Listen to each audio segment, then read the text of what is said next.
Nós iremos ouvir a exposição da palavra do Senhor agora através do nosso irmão Marcelo.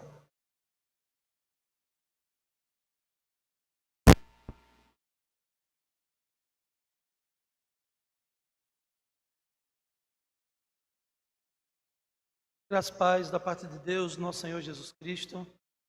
Bom dia, irmãos.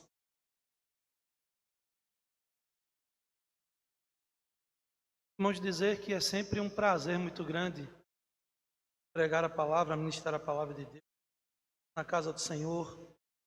Que o povo é do Senhor, a palavra é de Deus. Tememos e trememos diante dele no momento de entregar a mensagem, entendendo que esta é uma grande honra, porém uma grande responsabilidade. Nós aceitamos o convite, entendendo que é da parte de Deus. Louvamos ao Senhor por esta oportunidade. Clamamos que Ele possa nos iluminar esta manhã, tanto na exposição da mensagem, como no entendimento da mesma, para que possamos sair daqui abençoados por Deus, impactados pela Sua palavra, tendo pleno entendimento daquilo que ouvimos da parte do Senhor. O texto que nós vamos meditar nesta manhã se encontra em Salmos 139, do verso 1 a 12. Salmos 139, versos 1 ao verso 12.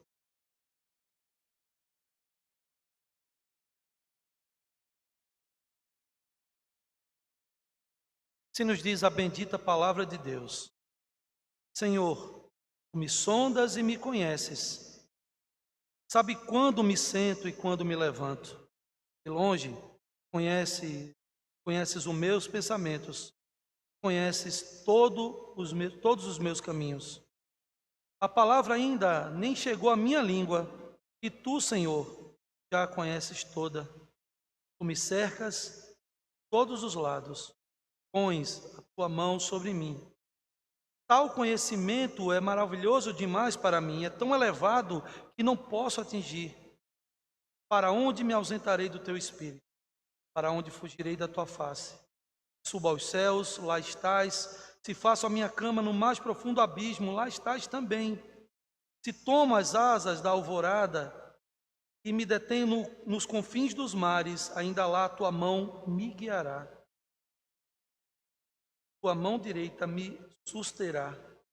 Se eu digo, as trevas com certeza me encobrirão, e a luz ao redor de mim se fará noite. Até as próprias trevas não serão escuras, e a noite é tão clara como o dia. Para ti, as trevas e a luz são a mesma coisa. Amém. Oremos. Meu Deus, nosso Pai, nós queremos te agradecer, porque temos aprendido da tua palavra, ouvido tua voz, mesmo em um momento tão conturbado como esse de pandemia. O Senhor Deus não tem cessado a tua voz para com o teu povo. Tens falado através da tua palavra, Senhor Deus, aquilo que tu queres que nós entendamos da tua parte. Pedimos que nessa manhã tu possa, Senhor Deus, nos fazer entender mais uma vez aquilo que tu queres para nós. Possamos verdadeiramente aplicar esta palavra aos nossos corações. E tudo, Senhor Deus, que venha tirar a nossa atenção, como é muito comum acontecer, não possa acontecer neste momento. Todos nós possamos ouvir a tua voz, entendendo que é tu que estás falando. Quando o Senhor fala, a igreja deve ouvir atentamente, de maneira reverente. Clamamos, ó Pai, em nome daquele que reina os séculos dos séculos, Senhor Jesus Cristo. Amém. Meus irmãos, nós queremos começar esta ação trazendo um dado histórico de um livro que foi lançado no ano de 1890. O escritor irlandês, chamado Oscar Wilde, ele lançou uma obra muito conhecida de todos. Eu acredito que é a obra mais conhecida deste autor, chamado O Retrato de Dorian Gray. O livro ele fala de um jovem, como diz o título, o jovem se chama Dorian Gray, e tem o seu retrato pintado, exibindo a sua mais tenra juventude. E ao ver a sua bela imagem retratada na tela, o jovem Dorian deseja permanecer para sempre com a sua beleza e jovialidade. Ele se olhou e viu quanto ele era belo. Desejou continuar belo daquela mesma forma. E em seu pensamento ele desejou profundamente que as marcas do tempo, tudo aquilo que vier a lhe acontecer, não viesse para ele fisicamente, mas sim para a sua imagem no quadro ali retratada. Ele teve o seu desejo atendido na história do livro. E ele passa, a partir de então, viver uma vida completamente dissoluta. Uma vida cheia de excessos, vícios e todo tipo de devassidão. E as devassidões que o seu coração desejava, ele cometia. Ele não tinha absolutamente nenhum limite. Ele fazia tudo que ele queria. Contudo, nenhuma marca das suas aventuras doentias pelo esgoto da existência humana era apresentada no seu rosto ou no seu corpo. Ele permanecia intacto, como se nada tivesse acontecido. Ninguém que o visse tão bem e gozando de uma perfeita saúde poderia imaginar que aquele jovem rapaz, na verdade, tinha uma alma completamente apodrecida. Seu retrato, que foi pintado previamente, era guardado no mais completo segredo, em um quarto fechado, longe da vista de todos, pois sua imagem havia se tornado completamente hedionda, horrível, desfigurada, e devia permanecer em segredo, já que isso poderia arruinar a imagem que o jovem Dorian Gray tinha perante a sociedade. Jovem belo, cheio de saúde, sem nenhuma marca da sua vida cheia de excessos. Para ele, isso tudo estava muito bem, desde que a sua imagem não fosse revelada, para ele estava tudo bem. O próprio Dorian não suportava olhar a sua imagem nefasta naquele quadro. Ele tinha uma verdadeira aversão à sua própria imagem. Ele escondia.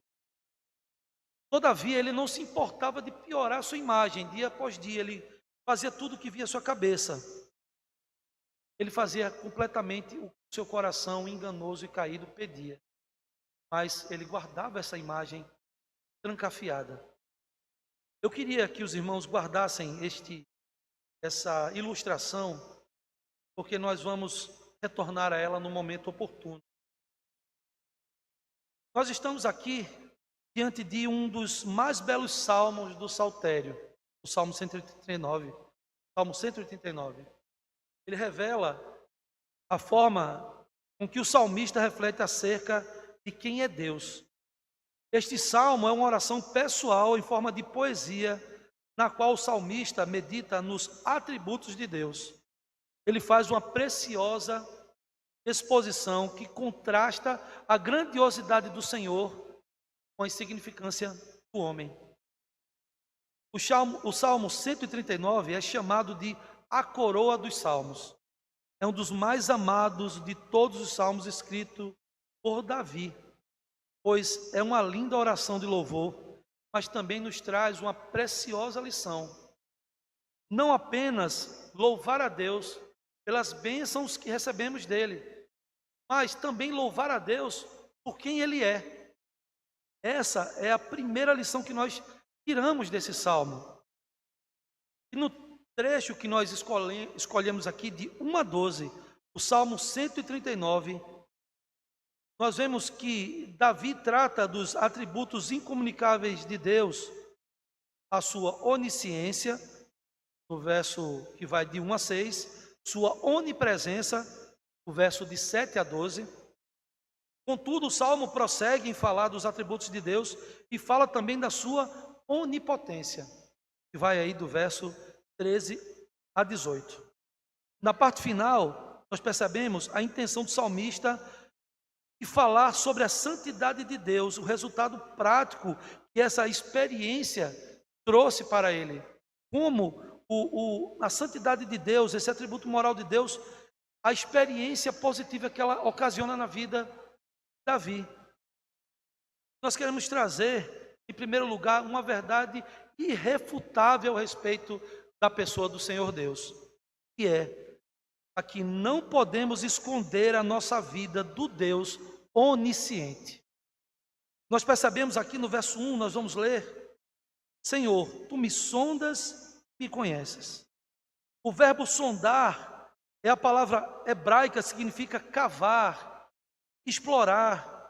Ela pode carregar a ideia de alguém que cava em busca de algo que está profundamente escondido. É como se Davi dissesse: Senhor, tu escava cada fenda da minha alma, tua pá onisciente cavou meu coração e a minha mente, e removeu todas as pedras. Tu descobriste o que há dentro da minha alma. Tu me conheces por dentro, por completo. Mas perceba que Davi escreve a partir da sua perspectiva humana. Deus não precisa de paz ou de qualquer outra ferramenta para escavar o nosso ser.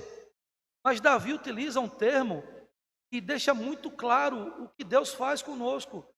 Ele retira os escombros, retira todo o entulho. Ele vê o que está dentro de mim. E ele prossegue dizendo que Deus sabe cada movimento que ele faz e cada pensamento que ele tem. No verso 2, sabe quando me sento e quando me levanto, de longe conhece os meus pensamentos. Perceba, aonde vamos ou os nossos motivos, mesmo de longe, nada escapa da atenção do Senhor. E Davi aqui faz uma coisa muito interessante. Ele rebate um pensamento que na antiguidade existia. Os povos tinham entendimento territorial das suas divindades. Cada cidade possuía o seu Deus. Eles pensavam que dentro dos limites daquele território, tal divindade reinava e conhecia e protegia os fiéis.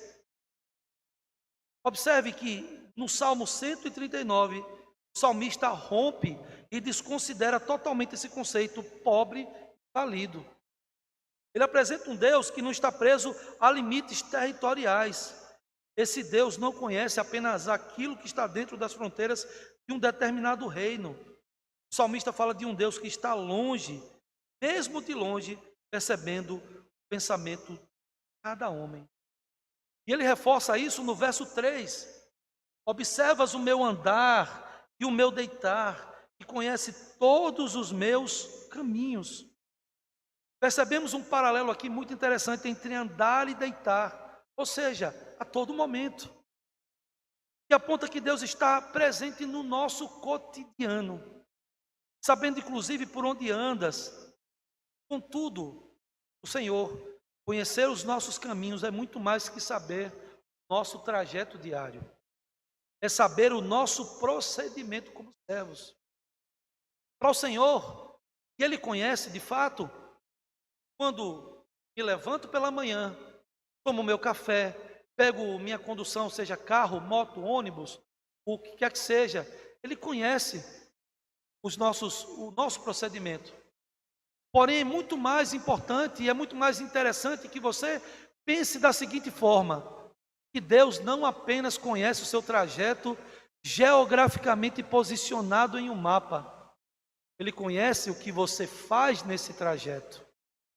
Ele conhece que, se por acaso você dentro de um ônibus age como um ímpio e não como um servo verdadeiro de Deus. Ele sabe que no nosso trajeto até o trabalho nós temos alguma coisa que nos faz pecar. Ele também conhece. Então é muito mais que saber o nosso trajeto, conhecer o nosso caminho, é saber o nosso procedimento, é saber por onde temos andado, temos feito. E no verso 4 nós vemos: a palavra ainda não chegou à minha língua, e tu, Senhor, já a conheces toda. Não, Deus não precisa esperar para saber o que vamos dizer. Isto é verdade. Não somente no caso de Davi isso se aplica, mas a todas as pessoas que você conhece em todo o planeta. No decorrer de toda a história humana, cada ato, cada pensamento, cada motivo e cada palavra é conhecida do Senhor. Um escritor chamado A.W. Tozer, ele tem uma citação a respeito desta verdade que é muito interessante. Deus sabe cada palavra e cada idioma sendo dita por cada língua em cada continente, a cada minuto e a cada dia, até mesmo antes de qualquer palavra ser proferida. Preste atenção, e esta declaração é a certeza que Davi tinha de que estamos diante de um Deus inescapável. Não há como escapar da presença do Senhor. E no verso 5, nós percebemos essa ideia que é reforçada. Ele diz: tu me cercas por todos os lados e pões a tua mão sobre mim. Temos a ideia de que não podemos escapar bastante clara neste verso, pois o verbo hebraico traduzido como cercas ou cercar era usado para falar de uma cidade sob cerco militar, uma cidade sitiada. Todas as saídas foram bloqueadas, os habitantes estão presos ali. E em algumas versões traz: tu me cercas por trás e por diante. Observe, Deus bloqueia todas as rotas de saída quando queremos. Em primeiro lugar, fugir da sua presença. Coloque seu pensamento em Adão e Eva, quando estava agora ciente do pecado, se esconderam da presença do Senhor. O Senhor foi encontrá-los. Temos essa tendência que no pecado, ou quando estamos pecando, queremos nos esconder. Mas Deus sabe onde estamos. Até mesmo fugir da própria responsabilidade, como fez Davi. Samuel 11 traz este texto falando a respeito disso.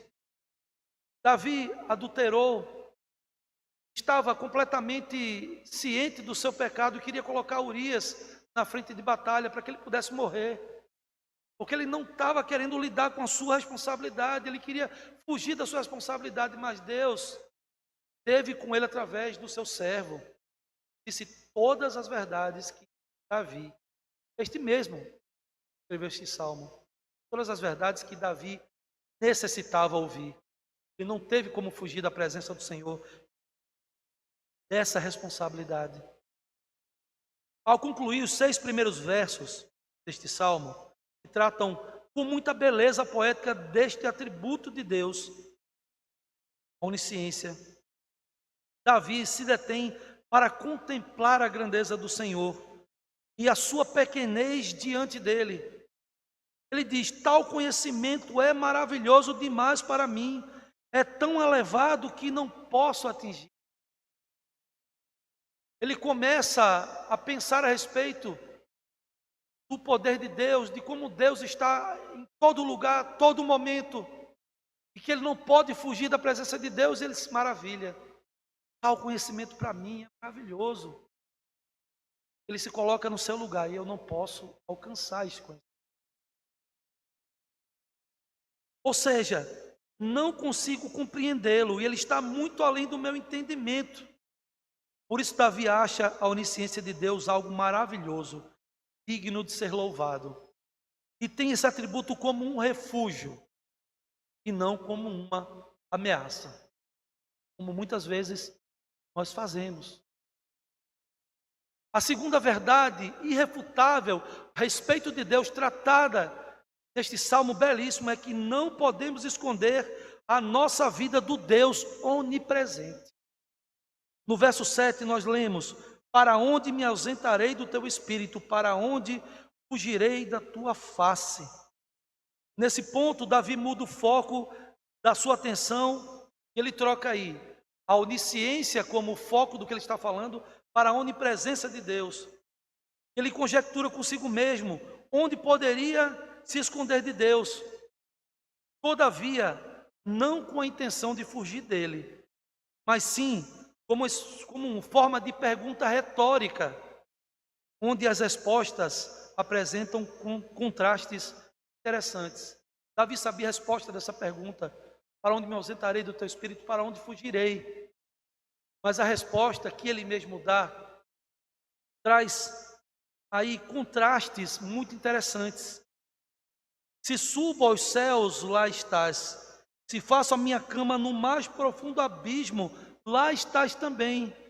E vemos esse paralelo, céu, abismo, distâncias completamente insondáveis para o coração de um homem daquela época. Ou seja, se subir aos céus, se voar infinitamente para o céu, chegar ao espaço sideral, tu estarás também, estará lá também, Senhor Deus, porque tu criaste os universos. Se descer o mais profundo abismo, e escavar e chegar até o centro da terra, lá estás também, porque terra, Senhor. Veja que paralelo interessante. E o termo abismo, no hebraico é Sheol, ou seja, inferno ou lugar dos mortos. Essa tradução é muito interessante porque nós temos, e eu faço aqui, me aproprio de uma citação do reverendo Augusto Nicodemos. Ele diz que é muito comum para nós imaginarmos Deus nos céus, porque realmente Deus está nos céus e lá é a sua morada. Estaremos com Ele na sua presença eternamente, gozando da sua presença, nos alegrando na presença de Deus. Contudo, Deus está também no inferno, só que de maneira diferente, punindo, julgando o homem. Deus não conhece limites para o seu lugar de estar. Deus está em todo lugar, diferentemente de estar no céu, sua morada está também no Sheol, punindo. Quando escutei há algum tempo essa pregação do reverendo Augusto Nicodemos a respeito desse texto, isso me causou temor e tremor. Porque imagine, se voar infinitamente para o céu, estiver na galáxia, estiver na estação espacial, Deus está lá também. Se descer ao abismo, Deus está lá também. Ou quer em vida, ou quer em morte, Deus está lá também. Não há como fugir desse Deus. E ele coloca no verso 9: se tomo as asas da alvorada e me detenho nos confins dos mares. Ou seja, asas da alvorada, ou seja, leste, onde o sol nasce, naquela região do Oriente Médio. Se eu for até onde o sol nasce, e você fica imaginando e se coloque no lugar de um homem daquela época, naquele local. Nós conhecemos muito a respeito de ciências hoje, mas naquela época não. Deus ilumina o seu servo. E ele vê, chegar até onde nasce o sol, que era um lugar que ele não conhecia, um lugar que ele imaginava que ele não poderia chegar. Se for até ali, lá está o Senhor. Se for até os confins dos mares, o oeste, onde o sol se põe, lá estás também, Senhor. Não importa, em cima, embaixo, de um lado ou de outro, lá está o Senhor.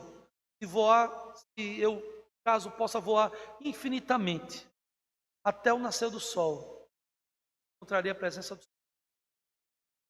Se eu fizer o caminho contrário até o mar Mediterrâneo, onde o sol se põe, lá também está a presença do nosso Deus.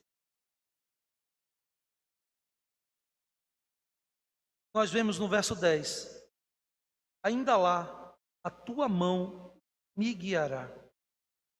Até mesmo longe Deus nos tomará pela mão, quer em cima, quer embaixo, no leste ou oeste, Deus está lá. Você e eu estamos encurralados.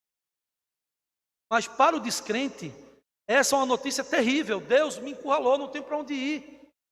Mas para o servo do Senhor Jesus, essa é uma notícia incrivelmente confortadora, pois não jamais estaremos além do alcance do nosso soberano Deus.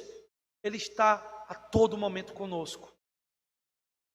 E Davi, mais uma vez, ele rebate a perspectiva pagã desses deuses territoriais, que têm uma jurisdição, uma cidade, um local para poder fazer ser Deus naquele local. E ele mais uma vez rebate isso.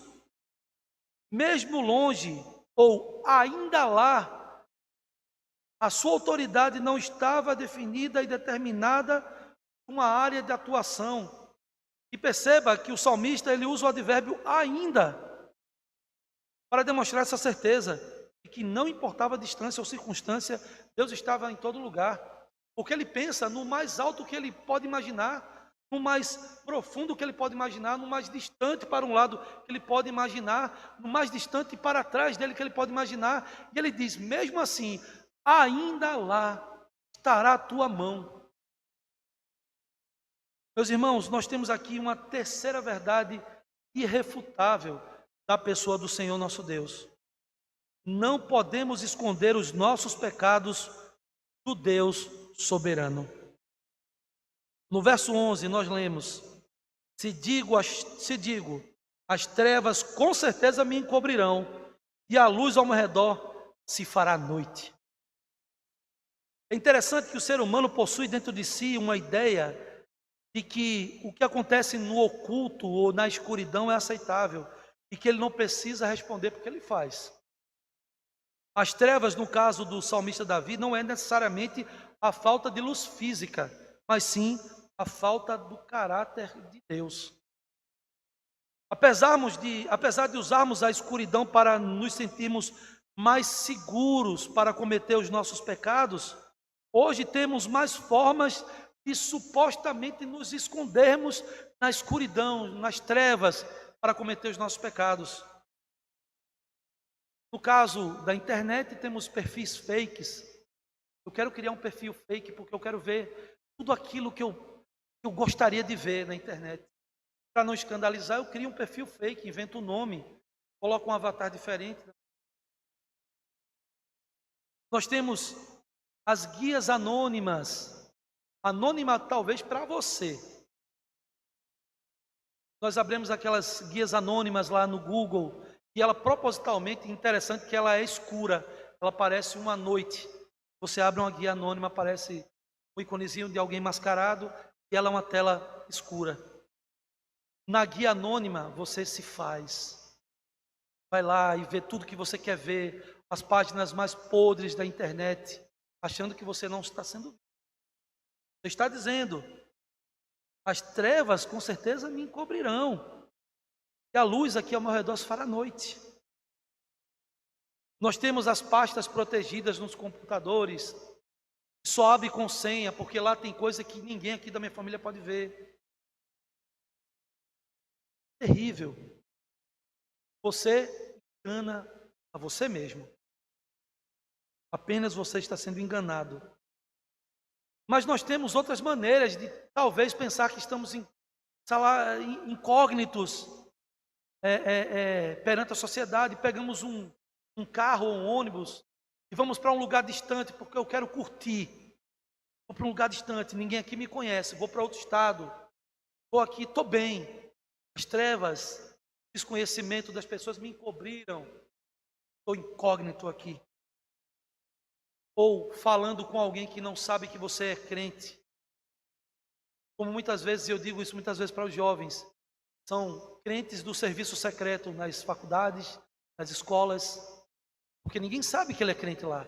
É um crente do serviço secreto, é um agente infiltrado lá, é o que parece. Nós achamos que as trevas nos encobrem. Estamos ali cometendo os nossos pecados de maneira tranquila. Engano. O problema está na falta do caráter de Deus.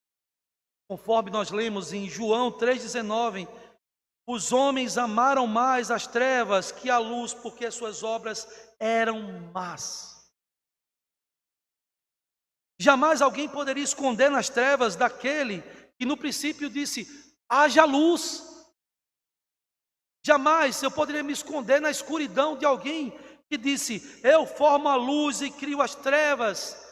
Isaías 45:7, repito, Deus é inescapável. Nós queremos concluir essa meditação, chamando a atenção dos irmãos para os versos finais do Salmo 139. E Davi, nesses versos finais, ele pede uma coisa, que ele já sabia que Deus operava na vida dele. Ele pede para o Senhor sondar, o Senhor conhecer ele. Ele diz, Sonda-me, ó Deus, e conhece o meu coração. Prova-me e conhece os meus pensamentos. Mas ele já sabia disso, porque no verso 1 ele diz afirmativamente: Senhor, tu me sondas e me conheces.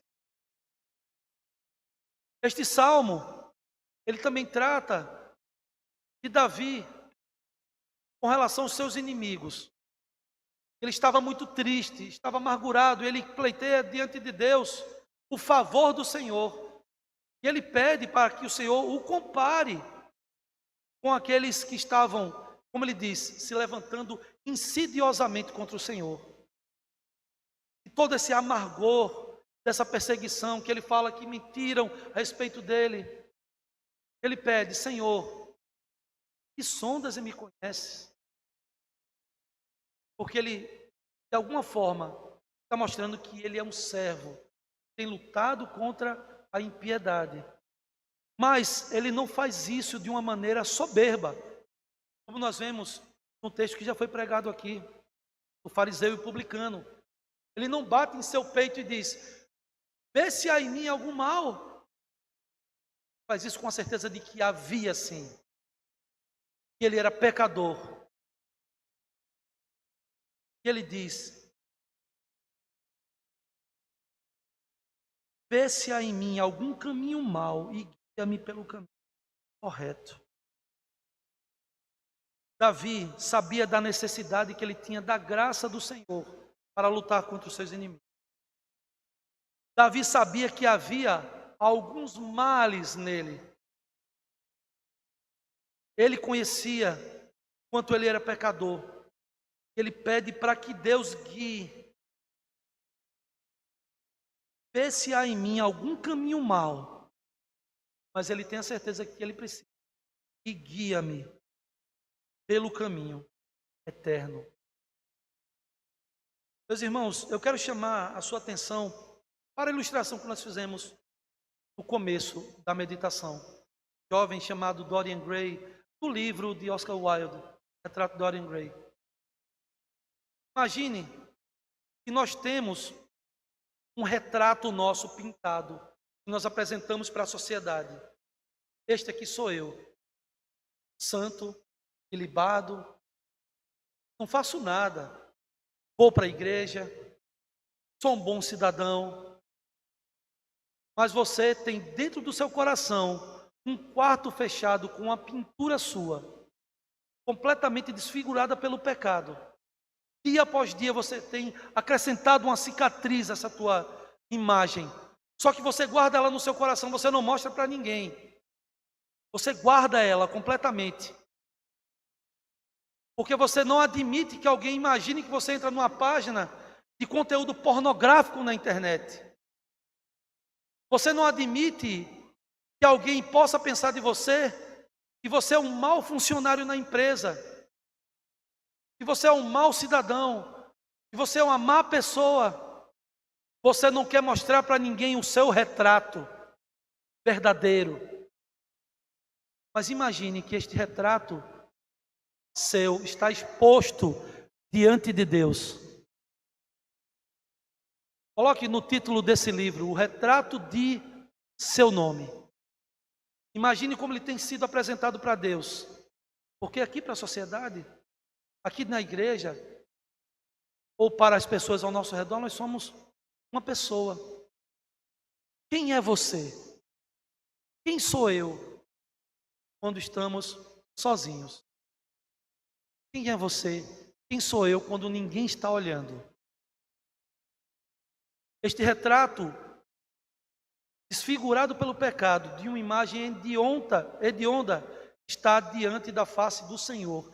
Ele conhece. Diante daquilo que nós lemos nesta manhã, você tem dúvida que o Senhor Deus te conhece por dentro?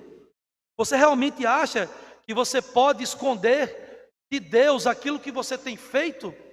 E eu tenho feito?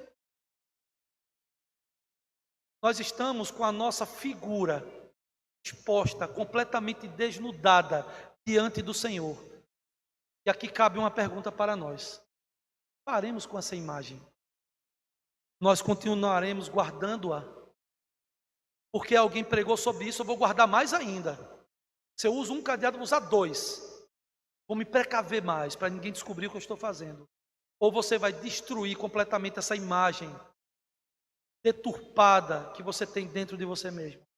Ou você vai romper com esse velho homem. Essa pergunta que fica. Porque se fizermos isso, temos que ter a certeza de que Deus, a todo momento, e todo momento mesmo, Deus está nos observando, nos vendo. Isto deveria nos fazer temer e tremer diante de Deus. Que o Senhor Deus tenha misericórdia de nós, em nome de Jesus. Amém.